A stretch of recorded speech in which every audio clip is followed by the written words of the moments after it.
If you're using Smart Sync on your laptop, first, download your files or folders before going offline by right-clicking the one you want and setting it to local.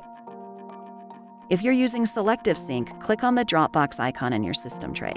Then click on the gear icon and select Preferences from the menu. Next, click the Account tab. If you've connected your personal and work Dropbox accounts, you'll need to select the account you want to update. Then click Selective Sync.